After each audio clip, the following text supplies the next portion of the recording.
डिसेंबर महिना सुरू असल्यामुळे साहजिकच शेतकरी मित्रांचं लक्ष आता आंबा मोहराकडे लागले आहे. चांगला मोहर येण्यासाठी सर्वसामान्य शेतकऱ्यांना अजूनही माहीत नाही की नेमके आंबा फवारणीचे तंत्र काय आहे. अनेक आंबा बागायतदार आपल्या आंबा बागेत भरघोस आंबा पीक आणतात, त्याचं कारण काय आहे? आपल्या बागेत अशी फळधारणा का होत नाही, हे आज आपण समजून घेऊया. अनेक शेतकऱ्यांना आंबा फवारणीचं तंत्र माहितीच नाही, तर शेतकरी मित्रांनो, आता मोहर निघायला सुरुवात झाली आहे. चांगला मोहर येण्यासाठी सलग 3 स्प्रे आंबा झाडांवर फवारणी आवश्यक आहे. 0,5,2,3,4 हे द्रव्य आठवड्यातून 1 वेळा असे 3 वेळा फवारायला हवे.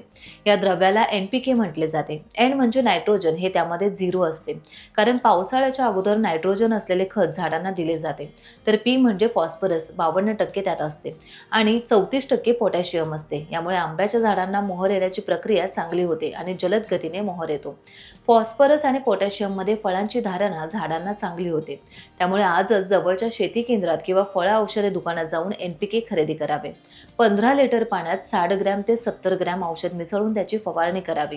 ग्रामीण भागातील शेतकऱ्यांना याचा चांगला उपयोग होताना दिसेल. आजपासून प्रयत्न करा आणि यशस्वी व्हा. टाइम्स डिजिटलला लाईक करा, शेअर करा, सबस्क्राईब करा आणि बेल आयकॉन दाबायला विसरू नका. Times digital.